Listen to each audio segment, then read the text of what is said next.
And here we go. Hello. We're back. Good morning. I'm Lauren Bald. Cameo win. And this is Atypical Design Studio podcast. Welcome. Yes, this is our first time doing this. Oh, we've never done it before.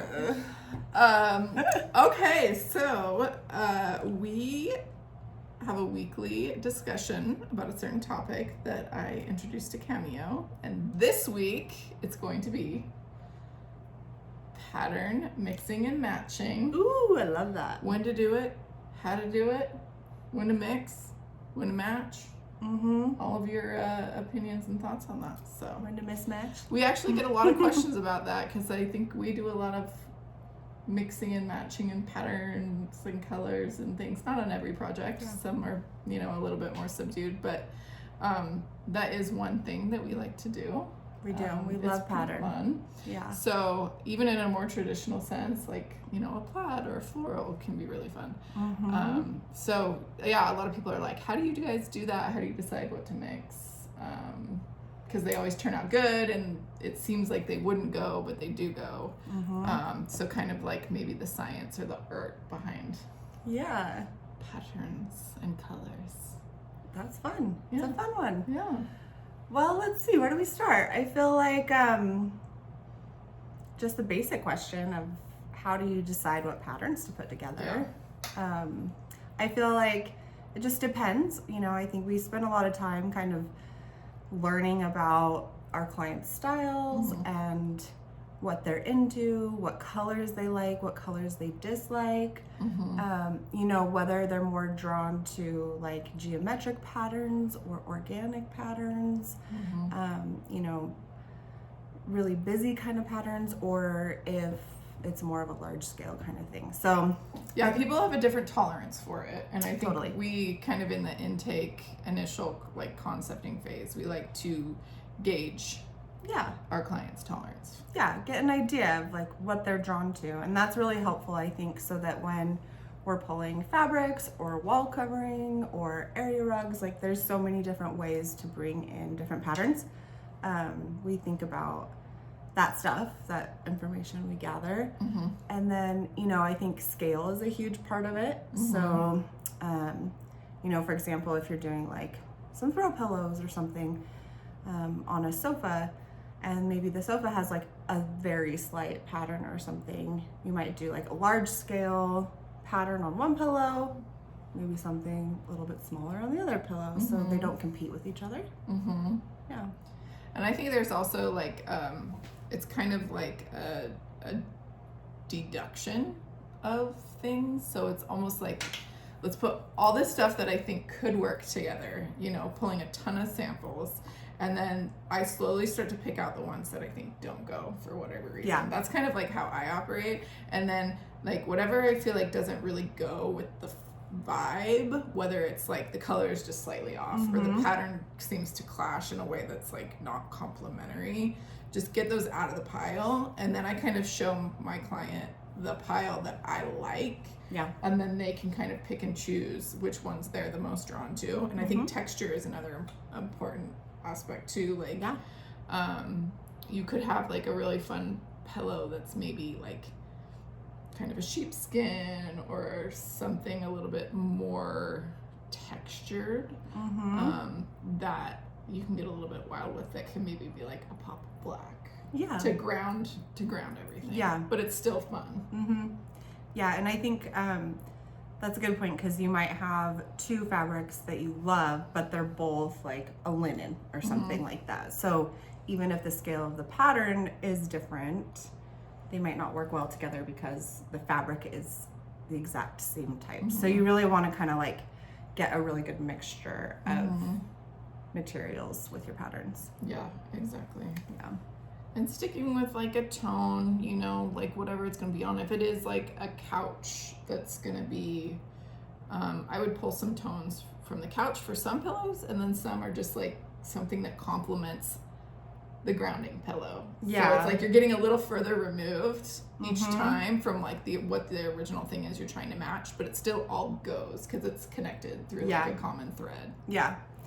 I think like sometimes you'll get, you know, all of your fabric scheme or material scheme, area rugs, window treatments together, and there's maybe one material that feels like just slightly off, but maybe the pattern is perfect. So we'll go like on a deep dive to find something to replace it. So yeah, I think just scale, texture, color, materiality. Materiality, kind of. If you do all velvet pillows, even if they're different colors and they're all the same size, it feels very uniform and it feels very, what's the word? Like manufactured, right? It doesn't have that kind of like organic, natural feel like kind of to like it. curated, but also not like you're walking into a showroom. You're walking into a home, right? That feels lived in and. Yeah, we don't want things to feel like a showroom. Yeah. Even if it's like super modern and dialed, like it should feel very purposeful. And I think that's the thing, a mistake I see is people get like all one size of the same thing in different colors and they think that's gonna work or different but size is another thing too. It's like you want to have like something like pretty big and cool. Maybe that's the one with your pattern on it because you're gonna layer other stuff on top of it, right? So you could get away with having like a really big pillow or a really big, you know, patterned lounge chair or something like that because you know everything else in the room is gonna be really simple and that chair is gonna be grounded by a throw pillow or a blanket and a throw pillow that are a little bit more tame. So yeah, it's all about like the balance and scale. Materials, yeah. And I think having those statement pieces too. Like, I don't think, unless it was kind of the right pattern, you know, you probably wouldn't do a sofa or a larger piece in a really, you know, vibrant pattern and then also all of your drapery. Because that would just feel a little too crazy. It's that like chintz that was really popular. I mean, it still is popular and like I there's a soft spot in my heart for chintz, like the Palm Beach kind of like extravagant over the top. Everything's patterned in like birds and palm trees. When I think of Lauren, I think of palm trees. I do love that. I do love a moment.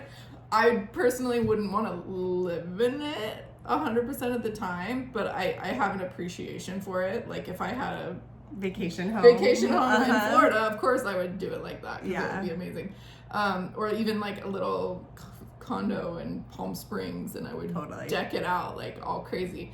But yeah, to live in full time. So that's another thing too, is like, what is the use of this space? I do have a dream of designing a space that's like the same pattern on the carpet, the sofa, the bed, the drapery, the wall covering, like everything is the same. It sounds crazy, but if it's well done, it's pretty fun. And something like a guest room or like a hotel suite would be so cool for that. Like it's a impactful moment that like you personally aren't gonna have to, like you might feel like you're in a mental institution if you live in that all the time, but it could be a really fun moment for like a couple of nights to spend in there. Or to just like peek in and see it and be like, oh, that's really cool, I love that. And there's always, you know, patterns that you can create with like tile or different materials, you know, even just taking into consideration like the pattern of the wood on your floor, whether it's vertical and lining up with maybe a wall treatment that is similar. Like you probably don't want to have everything, all of the lines kind of going in the same direction. So just thinking about that stuff, the architecture is important too. Yeah, like which way the beams are running. You know, if another thing you mentioned about draperies is like if you have horizontal lines on your draperies, it's going to make the room feel shorter versus if you have vertical lines. So if you have like a gigantic ceiling and you want it to feel like a little bit less gigantic, maybe horizontal is the way to go. That's what you want. For it, for sure. But if you're wanting it to feel a little bit higher than it is, going with like a fuller or more vertical pattern would really help with that. And then you don't want everything running vertical or it's gonna feel crazy. I think the overall thing about mixing patterns is like just making sure that you have a good level of layering and variation between the types of patterns. And there is an artistic element to it that like people, not everybody has that, and that's why they hire designers, because it there is an art, there is a nuance to it, to knowing what inherently will go together and what won't work. Yes. And we've had, you know, a lot of experience. We've seen a ton of materials. We know what's out there. We know that there's like always something better that could be found, or if you can't just buy it online, like we could get something custom made to be like the perfect little accent for it too. So if you're just like not getting it and you can't do it, like it's not everybody can. Don't feel bad. Not everybody can do it. It definitely is a skill set, I would say. Yeah, I mean, I feel like too, like taking into consideration the type of art that you're gonna have. You know, we love to use wall covering, so if we're putting a crazy pattern in, we're not gonna want to put a piece of art on that wall that clashes with it or, you know, fights with those patterns. So there's just lots of layers and different things to think about from the project as a whole, and not just, oh, I like this and I like this and they'll all work together, because sometimes they don't. Yeah, and that's what a lot of people come to us for too, is they want like their space to feel cohesive. And so even if it's just like furnishing projects or helping pick out wallpaper or changing paint colors, or they moved into a new condo and it's all white and feels it's kind like, of builder grade, like it doesn't have personality. So it's like, how do we infuse that? And it's just playing footsies with Lauren. Stomp her with my boot. But yeah, it is like there is some nuance to it. There is, you know, the texturing, the rug, if you know, the usability. It's like, are there kids in the space? Is it just for grown-ups? How beat up is it going to be? Do you like to entertain? Do you want solitude? Like all of these things come into play when you're designing a space. And so those are things you should think about, because they are going to determine whether what you've picked out is going to work in the space in the long run. Because you might say, oh, I love that, I love that, I love that. And then you get it in your space and it's like, well, this doesn't work. Why doesn't it work? And you kind of have to take all of that into account. Yeah, definitely. It's great. Anything else you have to say about that? I don't think so. I mean, I feel like we've covered it. It just, you know, don't be scared to mix pattern into your world and layer and try different things. Like it doesn't, you know, I think the whole idea is that we like to see variation, and, you know, it's important to you want to see have little fun. Personality, you know. It's just like a wardrobe, right? A wardrobe choice. You know, there's people that want to have their basics and they stick to it, and it's lasting and it's high end and it's timeless, and there's space for that, right? And like we design for that person. And then there's the person that's definitely, they like to change things up every season, and they want it to be flexible and they want it to be fun, and they want to be able to like, you know, change the usage and entertain one day and then, you know, just have a place for their kids the next day. And kind of that flex space mentality, it is, if you compare it to like fashion and wardrobe and like how you interact with that, some people don't care and they don't give a shit, and they're like, I'm just gonna wear what's clean, or they want something that's super utilitarian that's gonna hold up. And so if you need a good starting place, maybe that's a way to think through like how your relationship with fashion is, and if you have one, and that how that translates to your space. Yeah, and I think that brings up a good point too, because if you like pattern, but you know that maybe you kind of get sick of things after a short period of time, maybe don't do the things in your home that are a little harder to change out, like wall covering or a larger piece of furniture. Or a huge tile installation that's a crazy pattern. Yeah, like maybe keep those things a little bit more simple, but something like an area rug or pillows, you know, you can swap those out in a year or two if you need to freshen the space and you feel like you're tired of something. So that's a good thing to think about. But sometimes you're just like, I love this pattern and I always will. Like, let's just go for it. And we love that. Yeah, and also we get asked a lot about trends too. And that's something that, you know, some things are just, if you're buying it at like a home goods store, it's probably been, same thing as fashion, right? It's probably been popular on the higher end for a while. And it's pretty dated by the time it gets to like a home goods store. But if it's a basic, you know, if it's a nice like plain velvet pillow that you're getting at Home Goods, it's like that's always gonna stay. But if it's like some sort of like cheeky pattern that's gonna be that's kind of like a knockoff of something else, like just know that that might feel dated. So don't do that, or something you see kind of on Pinterest. Yeah. In your whole kitchen or in your whole bathroom.